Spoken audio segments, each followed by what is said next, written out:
Welcome, everyone, to the PW Fan. The PW Fan is the ultimate pro wrestling podcast created by fans for the fans. This is episode 104. I'm your host, collector, barber, musician, and most importantly, a professional wrestling podcaster, Talk Wrestling, Tim Gilbert. And I'm your host, the architect of pro wrestling podcast, Funko Pop collector, Steelers fan, Booker Andy. Booker Andy with the Steelers had a tough loss this week. G, I did see that. For those of you who don't know, Andy and I are brothers. We refer to each other as Chi. It's a long story. That's CHI. Chi. Very long story. It's a long story, too long to get into, but we refer to each other as Chi. He calls me Chi. I call him Chi. Now, the no selling indie fan, no selling indie wrestling fan, Jeremy was here, but he is being a good friend and tending to some other business right now. Unfortunately, one of his friends got into a car accident. They seem to be okay, but he is going to go get them and make sure they're all right. He was here earlier, but Jeremy is a class act and a good friend, and he's going to go tend to some more serious business. All right. Today on the PW Fan, episode 104, we will be discussing Tony Khan's gift for Sting, MJF versus Kenny Omega, Crown Jewel predictions, and more. Of course, we'll be closing out today's show with our classic pay-per-view of the week recommendation, so stick around until the end. Before I pass it over to Andy, got to do a couple social media things. ProWrestlingTees.com/the PW Fan. You'll find all of our t-shirt designs on there. We got 5 different ones. YouTube.com/the PW Fan Pod. We kindly ask you to like and subscribe. We're trying to grow that audience on YouTube. Thank you for everybody that has already been switched over to YouTube and watching on there and also liked and subscribed. It means a lot to us.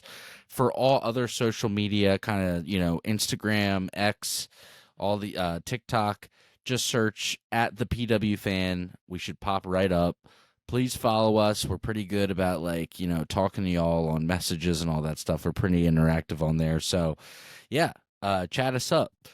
Andy, I think that covers all the intro stuff. I'm going to pass it over to you and let you carry on with episode 104. It looks like it's just the Forrester boys tonight. So let's get going. Alrighty.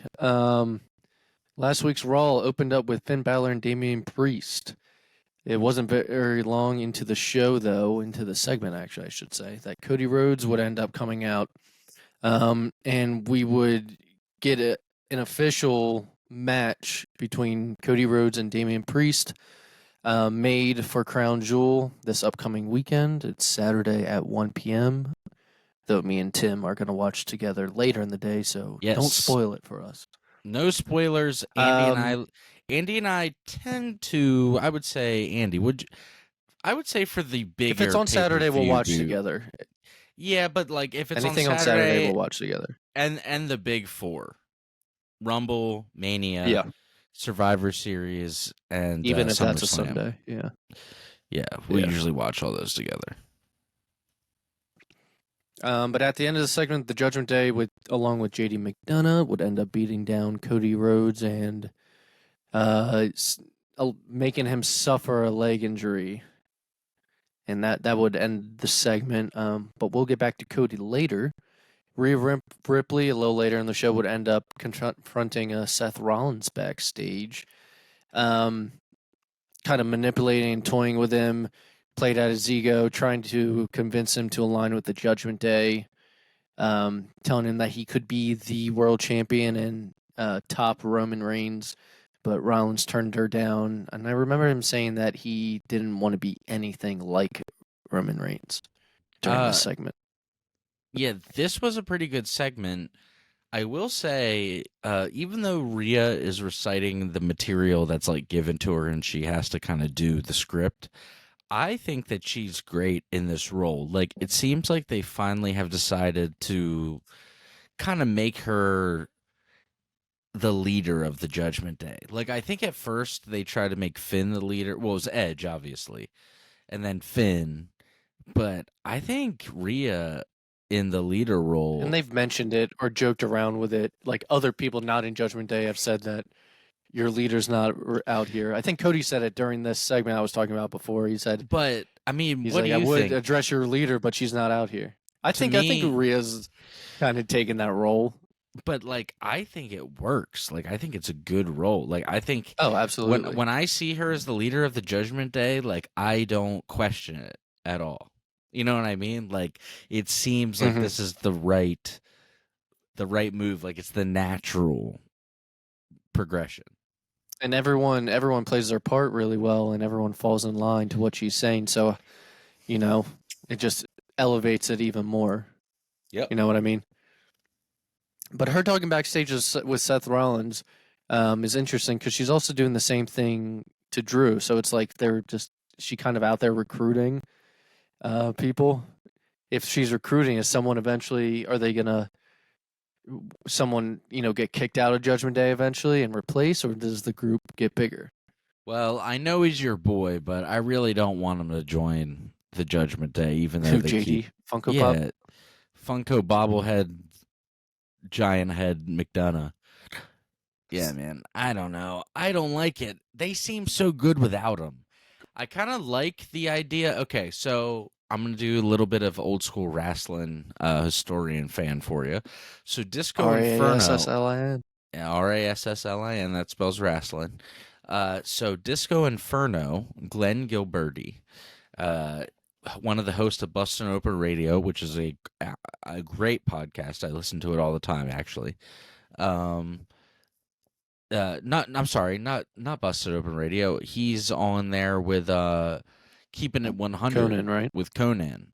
Yeah, yeah, sorry. But also both of those podcasts are fantastic. But I like Keeping It 100 a lot also. Uh so Disco's role in the Wolfpack was kind of this thing where he wasn't in the Wolfpack, but like he was kind of like an ally of the Wolfpack, and he would come out and he would help. And I don't know if he was ever like an official member. I'd have to go back and check my facts on Well, that. more But recent, it's like how Sammy wasn't an official Bloodline member for a right, while. like he's in, but he's not in. Like I do like it, but I think they should just keep playing with the like he's in but he's not in thing. I don't know if making him a full-fledged member, if I'm buying it as a fan, if I'm buying it fully. What about you? Are you into it? Like if they said he was in, would you buy Well, it you or know me, not? I like JD. I've been I watching know you JD do. since he was on NXT UK Yeah. when he was Jordan Devlin. But So that's a good I'm perspective in. to have. That's a good perspective to have because I don't know much about him. So me saying like, I'm not sure about it. There might be tons of people that are saying like, no way, he would be a great fit, like yourself. Like you said, you're in. So There was a takeover, one of the early NXT UK takeovers where Jordan Devlin was going to have an opponent, and it ended up being a surprise, and it was Finn, and they had a really good match, and Finn's the one that trained JD. So yeah, I did know that. I if did you know guys that haven't Finn. checked that out, I did know that Finn trained JD, and they did have a match a few years ago back on NXT UK, right? And it was like a banger. that's what I just said. It was on a takeover, I'm an sorry. NXT take UK, NXT UK takeover, I should I say. I apologize. I must have zoned out for a second on that part. My All good. apologies. No, I think actually you and me watched that together at the time, if I'm not mistaken. No, But we did. It was good. or at least we definitely talked about it. Yeah. Um. So yeah, I mean, I'd like to see him in there, but we'll see what happens. I feel like Damian Priest keeps getting a push, and maybe he'll push his way out into being on his own again. But who knows? I thought maybe one of them was going to be out when him and Balor were having issues, but they resolved it storyline wise.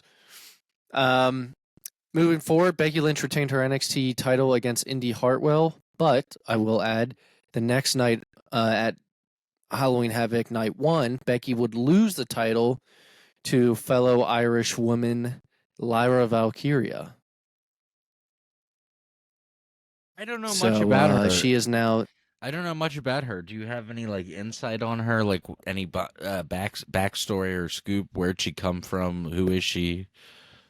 So she's from Ireland. I think she also trained at the same place Becky did, which might be Fergal's, aka So Finn's so wrestling. Because Finn trained Becky too, Yeah. at least in the Um. beginning.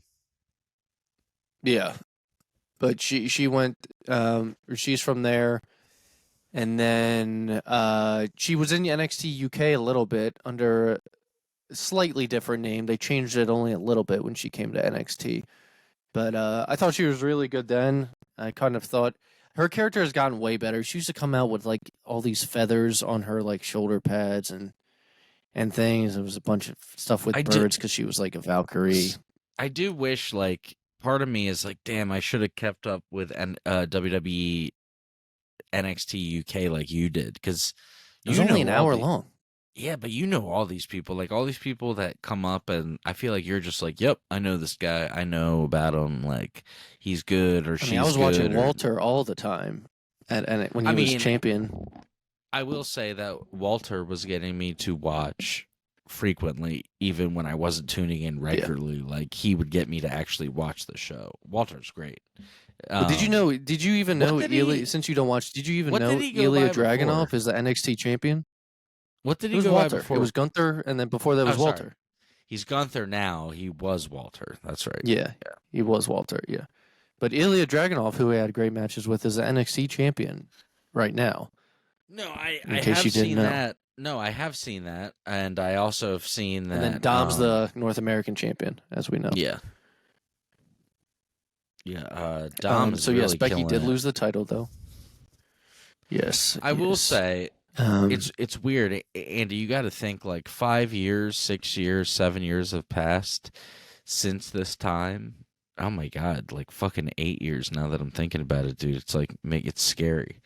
But like basically a kid who was in like I'm trying to think of the math here. 6th grade, like that's when NXT Black and Gold at its peak was. Is probably finishing college or an adult now. So it's just like so weird. Like I feel like unless you were there for the NXT Black and Gold in its prime, God, it was so good. and really into it, dude. It was it God, was it was so it, good. it was better than Raw and SmackDown. It was like I I definitely need feel to like watch NXT. NXT Black and Gold in retrospect, right? Because we didn't. You thought it was good at the time. You were like, "This is good," but like, what if something else came along? And then the AEW is great, and I like AEW, even though we have our opinions. But I enjoy the show overall. But I almost feel like NXT Black and Gold, like 2015 to 2018. Like if You you had to look be at it, there. dude, it was like perfect wrestling. So good, so good. So good. Every like That was all the before pay they per had the view. TV deal. I think you had to watch on like God, the the app. takeovers were absolutely incredible. Like I got goosebumps thinking about how good some of those takeovers were. Yeah, they got the TV deal like in the middle of like that era of Black and Gold. And But at first, you could only watch and I tell you what, on the apps. a voice that's severely missing in today's wrestling, whether it's WWE, AEW, Impact, NWA. Um, Andy, you'll know his name. That Mauro Ranallo. announcer, he is incredible. He's absolutely incredible.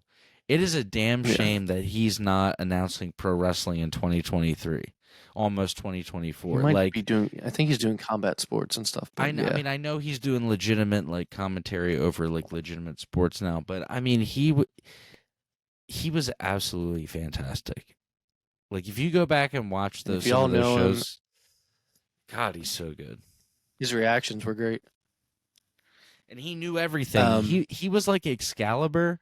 He knew the same amount of like moves as Excalibur as far as all like the indie stuff and all the crazy like names of stuff that you're like, I've never even seen that move before. He knew all that stuff. But he also was just a good commentator, like a genuinely good commentator. there's a super good documentary you can find online about him. I've seen it before. It's called Bipolar Rock and Roller. It's very good. So if you haven't had a or not heard of it, but if you know of him and want to check it out, I suggest it. We love you, But yeah, dude. no. We love you, and we hope that one day, even if it's 5-10 years from now, one day you'll call a couple pro wrestling matches again. Because he wasn't even around that long. Guy's one of the best of all time, in my opinion. Like, not even like a question. Absolutely. Yeah, I'd like to see him back. And you're right. There's no one that is doing what he did. It just added to the product. So and they got it on NXT. It's like not even the main show, Just like, I just want to reiterate, like, people are like, oh, Excalibur's great. He knows every hold, every indie hold. I'm like, dude, this guy knew all of that, but was also just good. Like, he was good at, like, he was great. He was awesome. Yeah. So continuing on with Raw, though, we had Xia Li attacking Candice LeRae backstage. Then there was a women's Fatal 5-Way contract signing for their upcoming match at Crown Jewel, which of course would end with a brawl. Instead of all five ladies, though, it was four of them, while Rhea watched from the outside of the ring, smiling and laughing. We then had a segment with Logan Paul on Raw, which he's right now feuding with Ray, who's on SmackDown, but he came to Raw and ended up having a segment with Dominic Mysterio, who also does not like Ray, obviously. I know that a few episodes we touched on Logan Paul winning his boxing match, and at the end bringing up Rey Mysterio, but now that now that the dust has kind of settled from that, I personally like it. I like that he was. I'll tell you one thing: combat sports guys do not. Well, from what I've fuck seen them online. then. But but they also don't understand pro They were wrestling. like, "Why are you mixing it?" Because business. Because they don't. If you told them the word kayfabe, they wouldn't even know what that was. They don't understand. But That's true. I love the fact that, look, I'm not a Logan Paul fan by any means. I mean, dude, I see his energy drink and his Gatorade drink in the store, and I'm like, fuck, I don't even want to buy it. But like, I will say, like, You it have is cool. bought it, haven't I you? have bought it, dude. Have you ever tried the fucking what's it called? It's like the Blue Prime. No, not the Blue Prime. The something ice. It's like stars and Was it stripes. the red, white, and blue one? Oh yeah, dude. It tastes like that, like old school Like a bomb? popsicle. Is it like a bomb pop? Oh, it's Yeah. so good. Anyway, I don't even. But I don't even when I Anyway, buy so- it. When you buy it, it's like buying a pack of cigarettes. Like, you feel like you're like, I know I shouldn't be buying this shit. But like, Dude, it blew up. Dude, I love that he's keeping it kayfabe, dude. Old school. Fuck it. Like, if you don't like it, Well, he's I getting don't paid care. a lot, that's for sure. Well, it's also more so, yeah, badass. during- Here's the thing: people are mad. Okay, people are mad. Like, why are you mixing them? I'm like, okay, if he lost the fight, if he lost a real life fight, and then afterwards was like, Rey Mysterio, I'm coming to blah blah blah. It's like, dude, no, he beat a dude's ass in real life, and then was like, also, I'm calling out Rey Mysterio. Like, I'm like, I mean, you're just mad. You're just mad that he's like doing good, crushing it in the world. Again, I'm not. I really need to reiterate, and I'm not a fan, but I'm just like, I'm calling it like I see it. Again, Well, now that I'm older, I'm not. Japanese Suicide Forest. Never forget. That's all I'll say. But I can appreciate a good old kayfabe when you need to. And as a fan of wrestling, I don't mind him. I don't mind them trying to get eyes of people that don't normally watch on wrestling. I think it makes everything better in the end if you can gain fans. Right. But yeah, during this segment with Dominic and Logan Paul, the boos for Dominic were, I want to say, extra loud than normal. It was just, it completely drowned out the promo. And then Logan was trying to listen the whole time, but he just couldn't. He kind of had to take over a little bit, but even they were booing him. In the end, though, Logan would bring in the ring announcer, Samantha Irvin, who is Ricochet's fiance, and Ricochet would end up coming out and brawling with them for bringing his fiance with it. If you remember, he kind of had unfinished business with Logan after their match at SummerSlam, which this would lead into the opening match for this week's Raw, which would end up being Dominic Mysterio versus Ricochet. So it all came full circle. Drew McIntyre would defeat Sami Zayn due to a distraction from Rhea Ripley. And Seth Rollins and Drew made a vow to one another backstage not to involve the Judgment Day at Crown Jewel, since, like we said, Rhea keeps going around trying to recruit either one of them. And then the main event was Damian Priest defeating Jey Uso. This was due to Finn Balor interference. There was a post-match beatdown to where Cody Rhodes would end up hobbling out there and selling that leg injury from before. He hobbled out there with the chair and helped defend off everyone from Jey Uso. So that would wrap up Raw. Anything to add? I mean, my only thing to add is Cody is just on fire as a babyface. Still a star. He's a star. Yeah. He's everything that he wanted to be when he came back to WWE. I feel like he's done so far. So except for win the title, but we'll see if we ever get there. Yeah. One last thing. He's won the Rumble. He just hasn't won the title. My thing is after that, like, okay, let's say he finally does dethrone Roman. This is all hypothetical in the future. He dethrones Roman. He wins the title. It's like, shit, dude, what do you do after that? It's like, you've done everything that you need to do. I mean, but it's weird to me that some of these guys, man, like, it's weird to me that some of these guys, like, I look at them and I'm like, oh, they still have stuff left to do and, like, they're still in their prime. But then I'll, like, look at their age and I'm like, oh, my God, they're the same age as, like, you know, when Shawn Michaels came back in 2002. That's what Seth is, we found out, is right now. Oh, my God, it's so weird. I feel like the dude's, like, still in his, like, absolute prime still. Like, maybe not even hit To me, Shawn Michaels was in his 40s forever. He was just always in his 40s. Oh, it's so weird. Yeah, when you go watch... He watch... retired and then became super old. Yeah, if you watch that early DX footage of him with, like, the braids, and it's just him, Triple H, and China, I'm like, God, he's only, like, a year or two older than... He's, like, your age. I know! God, it freaks me out, dude. Let's get into Dynamite. Dynamite opened up with MJF backstage with Renee. Roger Strong and the Kingdom would come up, and MJF had a message for Jay White and Juice Robinson. This would lead to the opening contest, which was MJF versus Juice Robinson for the Dynamite Diamond Ring. MJF would end up defeating him. There was a beatdown after to where the Kingdom would end up coming out, and the Acclaimed would come out. Bullet Club Gold would end up cutting a promo, as well as MJF afterwards. I'm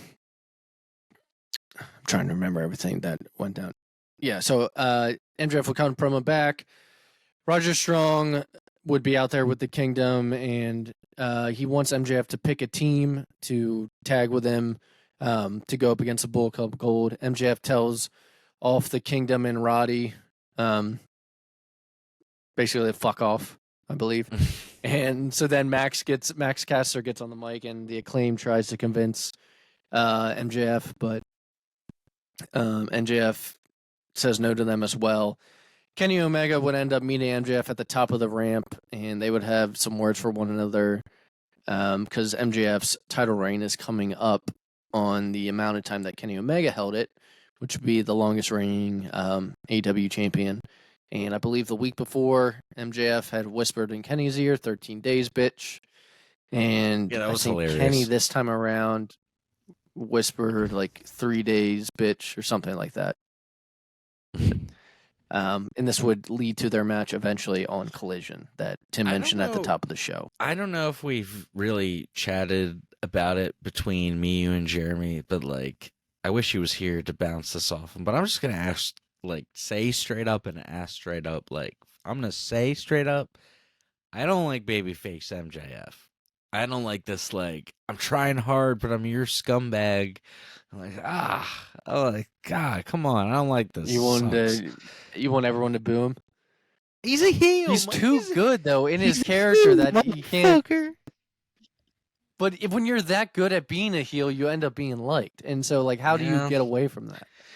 My thing is, like, whenever he says nice things, like, my thing is Stone Cold Steve Austin never said, like I'm trying my best out there for you guys. It's like, no, it's like he was still just him.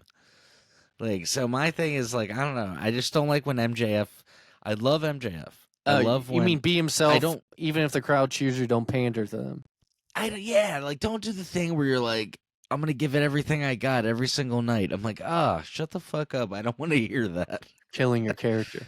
You're right. Like, it's like that's the Um, worst. I don't. Well, Don't say that. Just as we keep continue being talking, literally you. I'm your scumbag. No, I don't like that. Well, I'm speaking like, of shh. speaking of MJF, a little bit after that segment, we would have a quick video from Wardlow, who talked about his time off during his injury, and he is promising to take everything from MJF. So So yeah, we now know why Wardlow had MJF written on his. So that's wrist. all. That's a little confusing to me because I'm like, okay, you know, He was it's like, saying that this is what he was saying in the video. He was saying that the guy that he beat, which he did, ended up becoming champion, ended up headlining the biggest wrestling match, and Wardlow beat him, yet had to sit at home. yeah, but then he was also talking about like everybody's just gonna forget who Max really is. Well, I don't forget. I'm like blah blah blah, and I'm like, it just seems like Well, look, you're the one wanting Max to go back to the way he was, the way he was that Wardlow was talking about. Yeah, but there's like 4 different MJF storylines going on. That's the problem. He's like dealing with the Adam Cole thing. He has the thing with Bullet Club Gold, and then randomly you got Wardlow in the background being like, "I will take everything." It's like, Jesus Christ! Like, how many issues does this guy have going on at once? And he has the match with Jay White at Full Gear, and they announced that he's going to have an ROH Tag Team title match at the 0 hour, defending the titles, but he's going to have a mystery partner. Could it be Punk on the 0 hour? Stop. Should we talk about that article I saw today? Okay, so last week, if you guys listened, we mentioned what if CM Punk is the devil in the mask, and it's the biggest swerve of all time. And then today, I sent the group a picture of an article I found, just opening up on my homepage of my my browser, and it was I want to read the exact headline just so I don't mess it up. But the exact headline was, "What if CM Punk is behind the devil mask, exploring the possibility of AEW pulling off the biggest swerve of all time?" It would be crazy. Okay. Let's explore the possibility that it could happen. If you and I are watching together and he pulls that mask off and Punk is under that mask, I genuinely might pass out. When is his 2 months? When is his quote unquote 2 months up? Dude, I don't know. Do you think it's by Full Gear? Andy, just put yourself there. We just got a buffalo chicken I am, pizza. but we're chilling. He rips that mask off, the devil mask. It's Punk. What are you doing? What's your reaction? I mean, I don't pass out like you. You're gonna be crying CM Punk fan. No, dude, come on. I know you're gonna be fucking freaking out. I mean, I'll jump up out of my seat. So Punk All In took place August 27th. Okay, look, I don't think I'd pass out, but I'm gonna do the thing that like people do during like a football game where you like stand up and you start like pacing back and forth. I'm at least gonna be doing that. Like 100%. So All In was August 27th. The next pay-per-view is Full Gear, which is on November 19th, I believe. 18th. All right. And remember a little while ago, he was saying, "Oh, once his 2 months are up, blah, blah, blah." What if this is Booker Andy? If this is what they're doing, what if after MJF beats Jay White, lights go black, Devil's in the ring, And remember, Punk's the real world champ, according to him. He never lost it. And then we reignite the MJF Punk feud. I'll pass out. You want to say? Hear me say? I'll pass out. I'll pass out. If they do that shit, dude. I'm just saying. If that scenario happens, I'm asking you now. What do you do? The same thing, but like I'm just saying, I don't care who you are. If You might cry. I think you're gonna cry. If he's in the all black in the ring, and the mask comes off, and it's CM Punk, and he grabs the mic and he does the greatest thing that devil ever did, was make you feel like he didn't exist. Like I might pass out. Dude, and he swerved they swerved everyone. It would be the greatest trick the devil ever pulled. I mean, fuck. But I don't want to even cheese like I'm cheesing, because I'm like, it's not going to happen. I don't feel like anything in wrestling could ever be that good. That devil payoff better be good if it's not going to be Punk. Well, that's the thing. Like, you better, if they take that mask off and it's like Lee Moriarty or something like that, like, I'm going to be like, the fuck?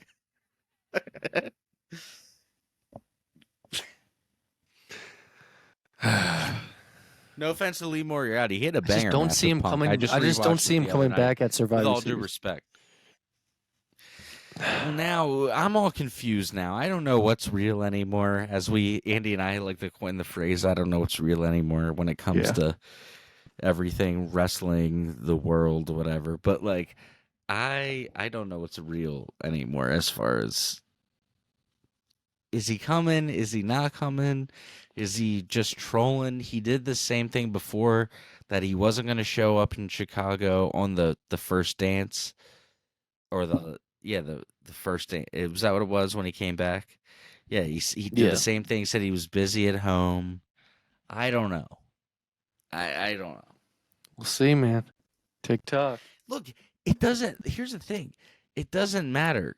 Can you look? Either way, he shows up at Survivor Series. I'm freaking out. He pulls the devil's mask off in AEW. I'm freaking out. It's a win-win. I mean, wouldn't you say? It doesn't matter which company. Like, either way, I'm like, be we like, swerved you. We actually fired Jungle Boy, not CM seriously. Punk. God, that would be amazing. Fuck Jungle Boy. But, sorry. Jeremy would be like, that's not very nice. So for Jeremy, we'll say Jungle Boy's fine. Moving on. Still no word on his suspension, by the way, really. So let's talk about this Sting segment and Sting's gift from Tony Khan. He came out for a segment, and that included Darby Allin. And should we call the gift from Tony Khan what Christian Cage called it? I'm drinking a beer right now, by the way. It's Mug. Delicious. Sponsor of Smug Root Beer. No, I'll get to what Christian Cage ended up saying, but so he's out there with, let me just say the facts. He's out there with Darby Allin, Tony Schiavone, and his gift apparently was Ric Flair, who made his first ever appearance on AEW television. All Christian it was cool. All Christian jokes aside, this was actually cool. So he came out there. He gave him a hug. And Sting looked genuinely happy to see him. Like surprised. Like he looked. You like think he knew he was actually going to be there? They might have kept that part a surprise. I don't know. It's Sting. Like when his music hits, he looked genuinely like pumped. So as Tim said, there was a stuff that went down with Christian Cage. And so I want to try to find some quotes that Christian said during. Well, the one that comes off the top of my head that I was referencing before, the one that comes off the top of my head that I was referencing was where he said, so this is the gift that Tony Khan got you, huh? So he basically got you a suit, some gold chains, and a black liver. Great gift. Yeah, he said Tony Khan's a billionaire, and this is the gift he's giving Sting: a suit, some gold chains, and a black liver. He said, I You also said, know there's well, not a he's God. like, yeah, great gift, or something like that at the end. He also said, I know that there's not a God because if there were a God, Ric Flair would have been dead 20 years ago. Flair, I will say, like, Flair, people are always like, oh, Flair's sad and he gets his feelings hurt. And I know he had that awful appearance a few weeks ago on the Kill Tony podcast, but Flair looked like he was he looked like he was loving this. Like his face looked like he was like in his element. He liked it. And I think he likes Christian, so he was like into the whole thing. Was I'm trying to remember. Was Flair and Christian? They were in TNA at the same time, weren't they? Oh God! I mean, maybe briefly, There but had to have been some I overlap. always think of Christian's big TNA run in like 05, 06, right after WrestleMania 20. Did he? Oh, he ended his wrestling career for a little bit in WWE. That's right. Well, yeah, he came back to WWE and he had great matches with Orton and had a run. I think it was on Yeah, so I Smackdown don't with the think World he Heavyweight did. But obviously, Championship. they've worked together before. I guess is what I'm Oh, getting of at. So, course. No, I mean, dude, they Sting worked together all the time back when you and I were growing up on Raw. yeah. So Sting basically said that Flair's going to be around till the end, which would be so. I guess we're going to see basically meaning we're going to see Flair a lot more on television up until Sting retires. I hope Sting's last match because it's still to be determined isn't against Flair. God no. No, I mean, I hope not, but at the same time, like, and not at the same time, but like, man, I haven't talked a lot about Sting in this run. I don't really have much to say about it. I don't think he's been used badly or anything, but he's been good as Darby's manager slash like, protector. Uh, what's the role model kind of role, mentor. But I mean, Andy knows Sting's one of my favorite wrestlers ever. Uh, top 4, top 3. So yeah, I mean, this is like kind of cool for me to be like watching live, especially with my brother, watching the Stings. Because when we were really little kids, I remember watching Sting over at our friend Josh and John's house. I always like to bring them up on the pod because I feel like Andy and I, in a weird way, might not even be doing this today if it weren't for them. But yeah, it'll be cool to watch that with you, dude. Whenever Sting's last match, whatever that is, I'm excited to watch that with you. Full circle. Yeah. Wrestling full circle for sure. Sting is one of the Sting is one of the wrestlers, and Andy would agree that that got us. We got really into wrestling probably around 2001, 2002. But I will say that Sting is one of the wrestlers that originally, like when we were little, I mean, Sting got me and Andy into wrestling. I was like, holy shit, this guy's the coolest looking. He was badass. He was a superhero, basically. He looked like he was like a goth superhero. He looked awesome. Well, yeah, when that time comes, we'll definitely be watching together, and that's February, I believe, at Revolution. Sting said that's when it's going to happen. But let's keep moving forward on Dynamite. I didn't realize I had so many notes for Dynamite. We had a sit-down interview with Chris Jericho and Renee talking about his recent squash match, basically, against Powerhouse Hobbs, saying that no one's really ever manhandled him like that. Then we had a segment that took place after the Hung Bucks defended their ROH Trios titles. Swerve Strickland went to Hangman's house and ended up like standing over Hangman's son's crib and was basically threatening Hangman and his family. And Yeah, I don't know. It was kind of dark. Then backstage, we had Adam Copeland, Darby, and Sting, who were basically telling Adam to snap out of it. They know that he wants to end his career with Christian, but Christian isn't the same guy, and to kind of, I guess, fight with them against him. Hikaru Shida would end up retaining her championship against Ruby Soho, and then Toni Storm would come out afterwards. We had MJF backstage, where Samoa Joe would interrupt and offer his offer to be MJF's partner in exchange for a rematch.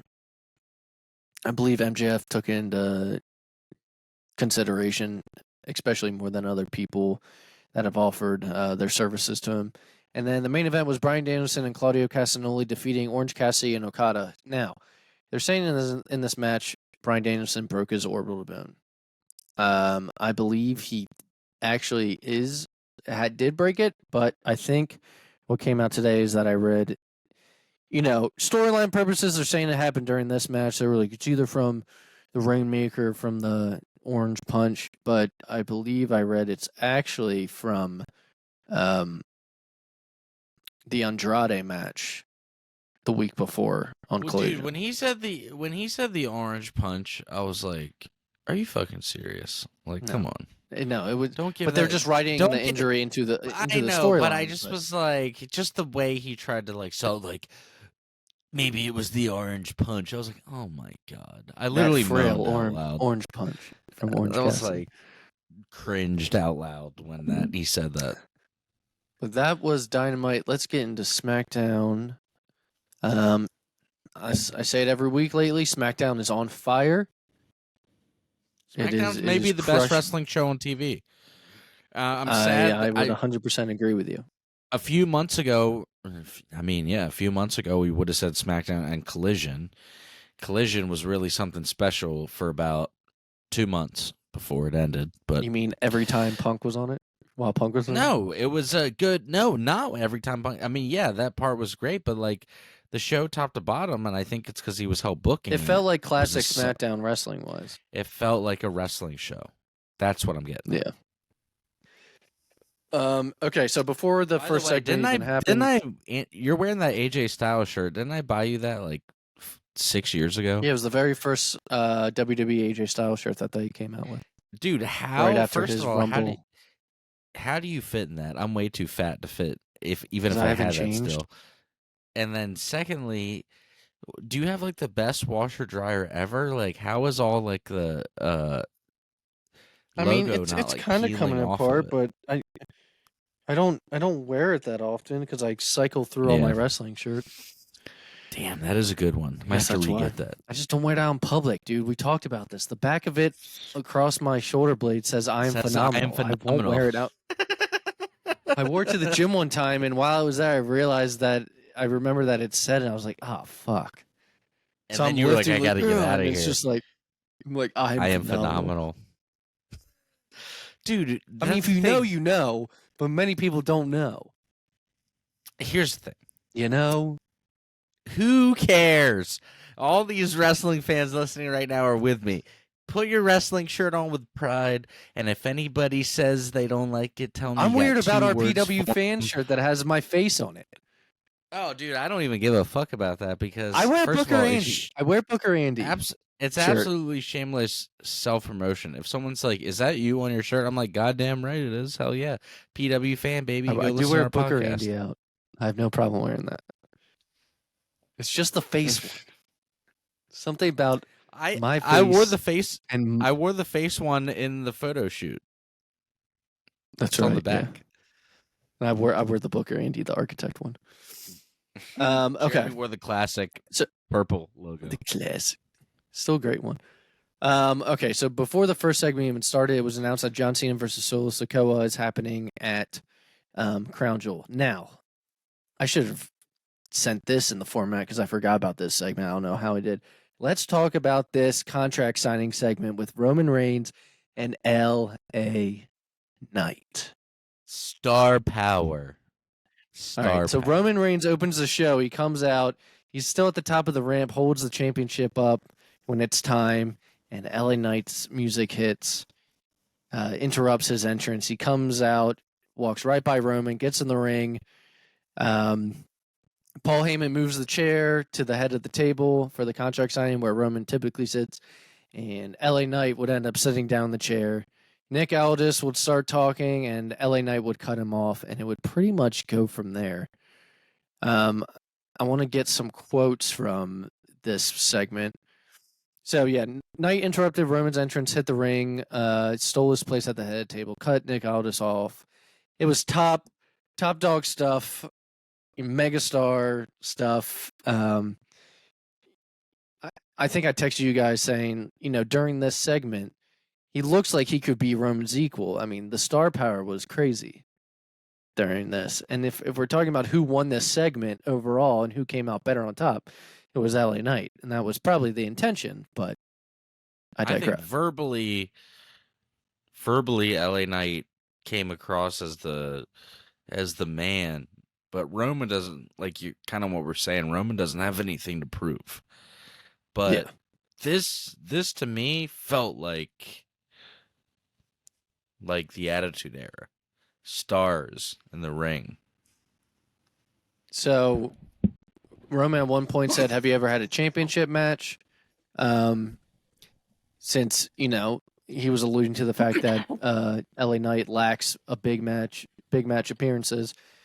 And at one point, LA Knight would say, while you failed time after time, while you were busy with suffering succotash, I've been out here since day one telling everybody whose game it is.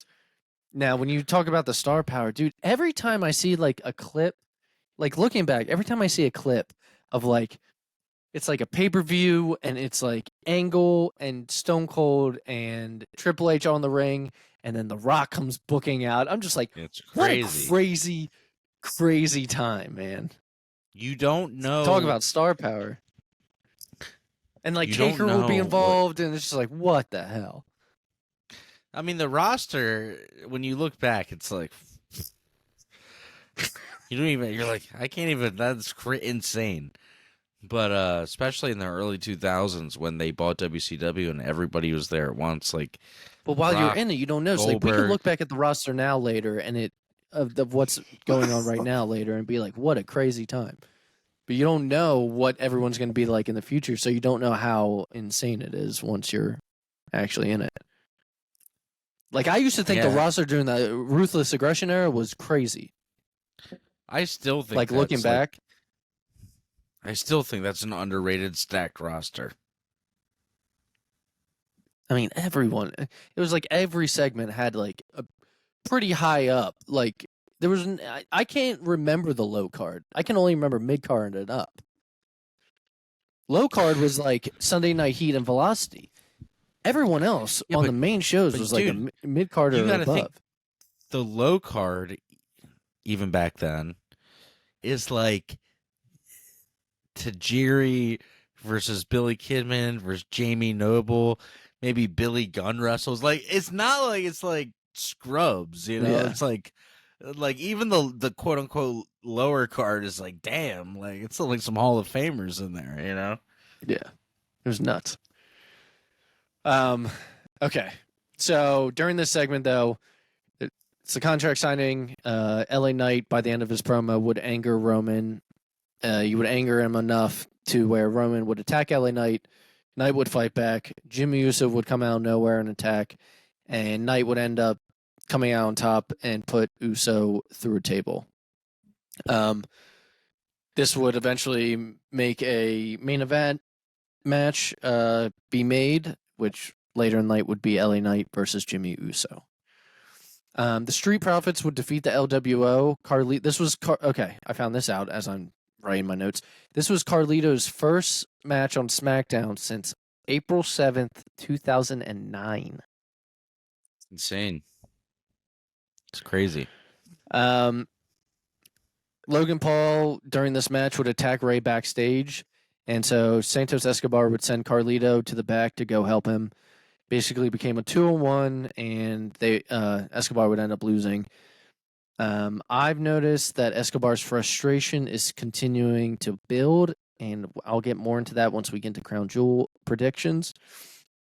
There was a backstage segment with Roman, Paul, and Jimmy, where this is where Jimmy would basically say he's good to go, and the match with LA Knight would be made.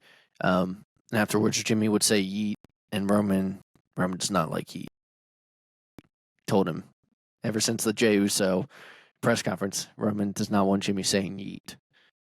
Does he know about the yeeks though? I don't know what that is. I don't know about whatever that is. I got the suck my D underwear with the yeeks out. Kevin Owens and Logan Paul would have an. The Gen Z listeners will know what we're talking about. What I'm Kevin Owens and about. Logan Paul would have a. Kevin Owens and Logan Paul would have a quick interaction backstage where they would stare each other down. I'd read rumors, I think last week, that this is going to be Logan's next big feud. So we had a little tease. But it would quickly shift. The camera would shift to Grayson Waller and Austin Theory, where KO would threaten both of them, saying, "Your faces look like faces that I could take out with one punch."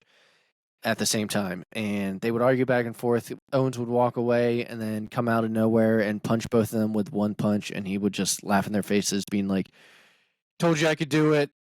And then I forgot who grabbed him, but someone would end up grabbing him and basically say that they have a punchable face. And he's like, "See, I told you." I thought it was funny if you ended up seeing it. It was kind of quick. There was a John Cena segment. I don't think I saw this. I'm gonna have to go back and watch that. I thought it was pretty funny. I'm gonna go back and watch that. It sounds funny. So there was a John Cena segment.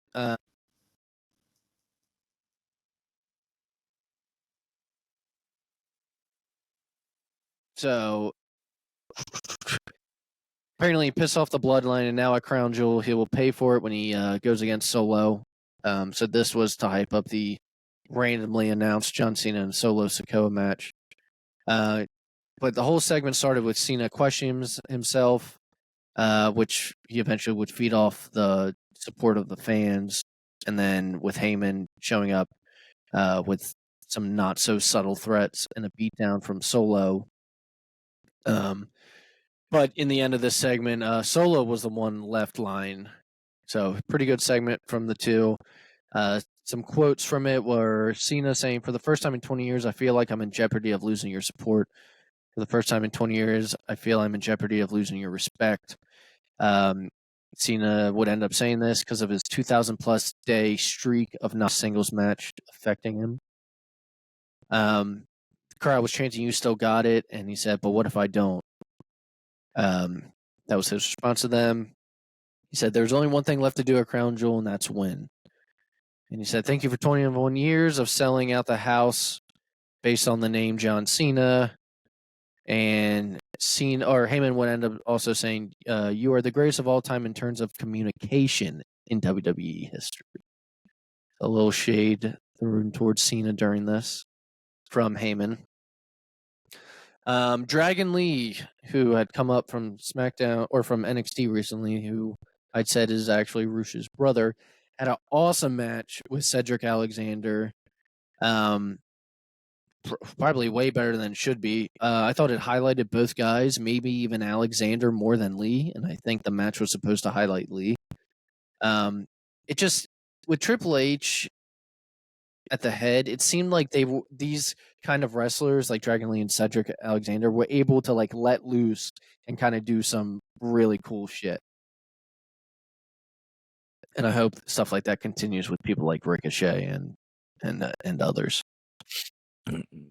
I mean, I think it's cool that there's been all these, a lot of people have been letting go over the years, and dude, Cedric Alexander is still there, like having dude, his hair's matches, like down to here now. It's dreads. It was like in a samurai bun. I just think it's. I was like, damn, I haven't seen him so long. I'm glad that he's still, you know me. I like to. We get still a talk about that Ibushi match, dude. During the Cruiserweight First Classic. of all, one of my favorite matches ever. I'm gonna have to go back and rewatch that to see if it holds up. Almost 10 years later, but I'm sure it still does. We'll watch it together when you come over next weekend. But I'm just like, I get like happy that like some of these guys like still get to make a living. And I don't know. I get sentimental for it. I think it's cool. Like that, he's still there. He's still making money, support himself. It's good stuff to see. So after that, we had a segment from the returning Bianca Belair, who returned last week, where she vowed to take out Damage Control, and that Nick Aldis had put together a title match for Crown Jewel. So it'll be Io Sky versus Bianca Belair. And then the main event was LA Knight defeating Jimmy Uso.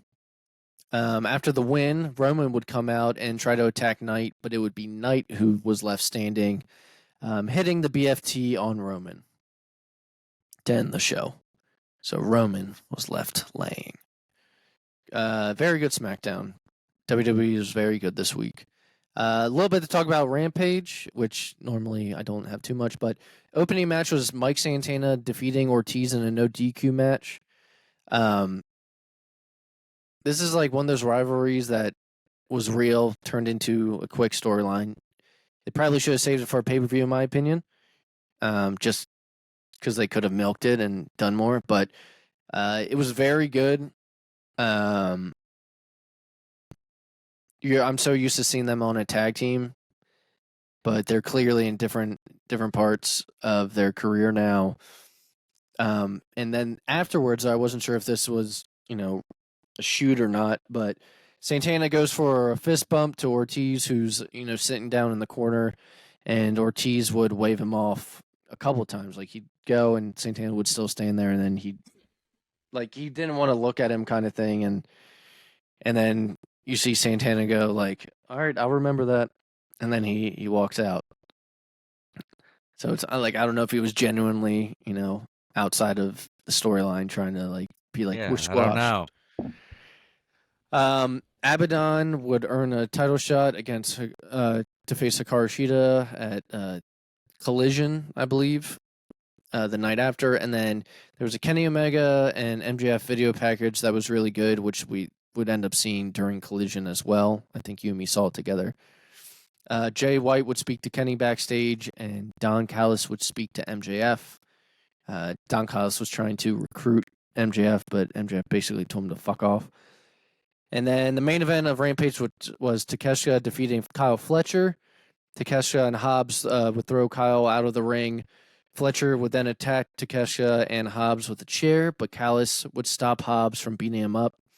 Callis uses this as an opportunity to recruit Fletcher, who appeared to accept his offer. So, is Kyle Fletcher now part of the Don Callis family? Since he's part of Aussie Open, but his tag partner is hurt at the moment, so he's been doing singles matches. I believe last week he faced Kenny Omega. All right.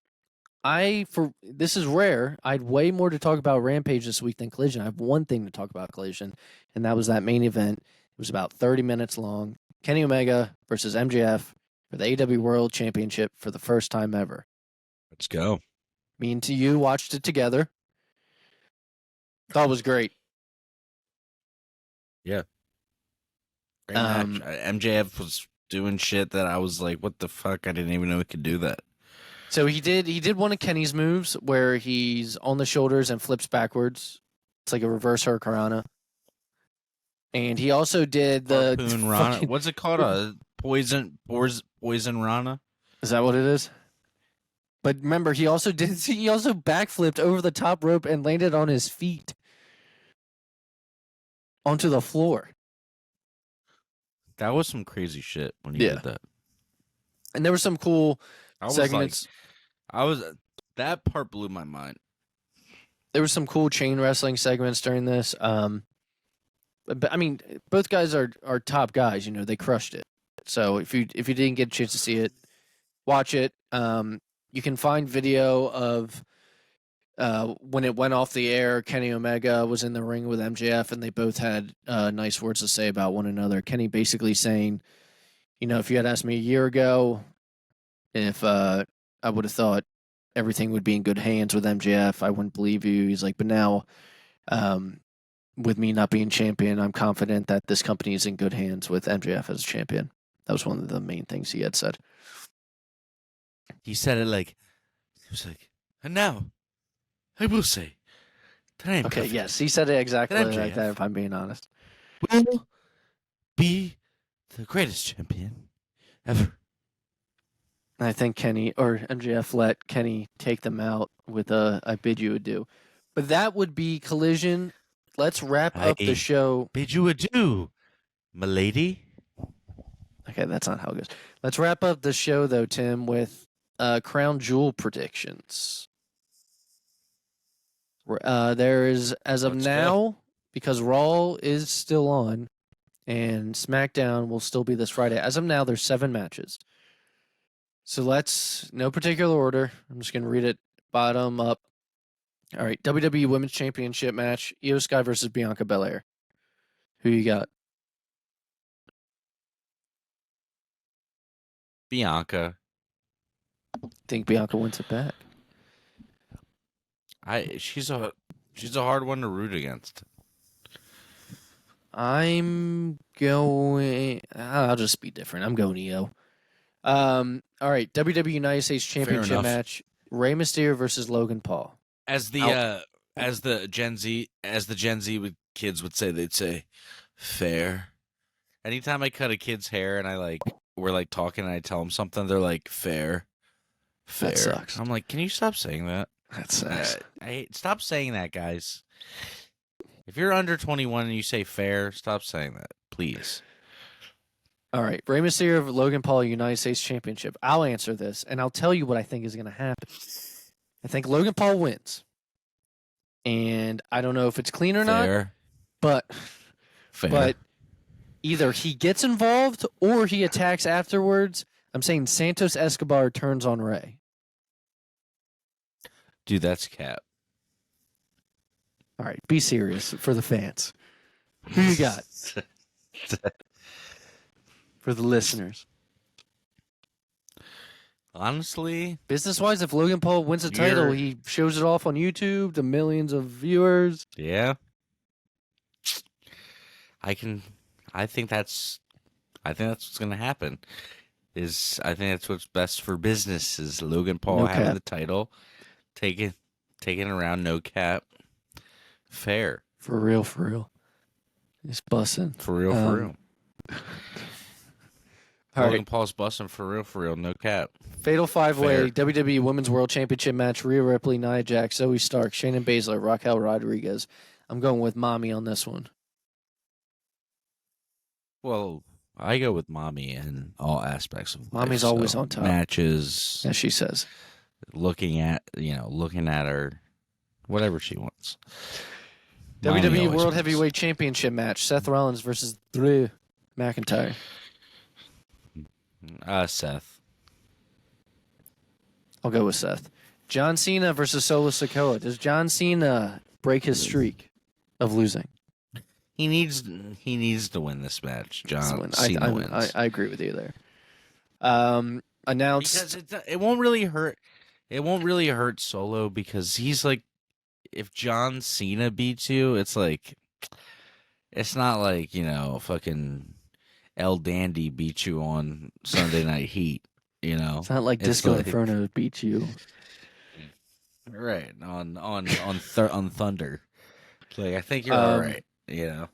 As we said when we were covering Raw, this was announced: Cody Rhodes versus Damian Priest. Cody for sure. I'm going Damian, but it ain't a clean win.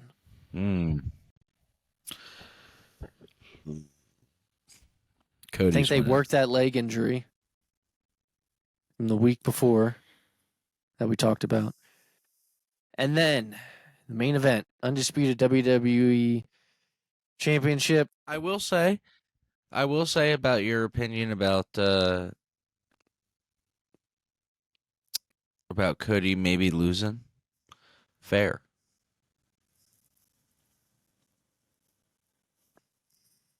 Undisputed WWE Universal Championship match: Roman Reigns, LA Knight. Who do you got?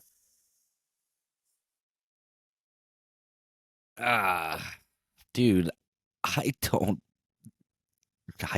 know. Really? I gotta go Roman.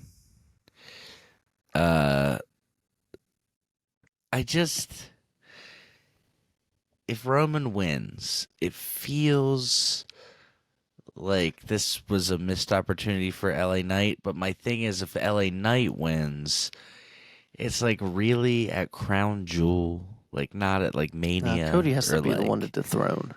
It's been foretold. it's got to be Roman, but LA Knight shouldn't be in this position to lose. He's this. Well, here's what I'm hoping. Let me throw this out there. WrestleMania 15, The Rock versus Stone Cold. Stone Cold is the biggest star ever. The Rock is pretty big. Not quite there yet. WrestleMania 17, the rematch. The Rock is fucking But Stone Cold wins the again. man. But Stone Cold's also the man. But what I'm saying is I'm hoping that LA Knight's quote unquote star from here is only going to continue to rise. Like he'll probably lose this match against Roman, whether it's He clean better or not. lose it. He better not lose clean. Is all I'm saying. He should not lose clean. That would not be good. I forget about that video. What do we know? We're just fans. We've only been watching, over 20 years. I forget about that video that you and me used to laugh at where WrestleMania 50 Roman's music hits. It's just like it's just like, we don't want. It's like WrestleMania 50. It's like the Still Roman hasn't Reigns lost? just defeated. It was like someone's so and so's son in a fatal 4-way match or whatever. That he was just like. But I'm gonna agree with you, Roman Reigns. I don't think LA Knight loses cleanly. That would hurt his character way too much. But that's it. So take us out, Tim. All right. So going along with the Sting retirement thing, my classic show of the week is Clash of the Champions. So if you go on, and it's Clash of the Champions 1988.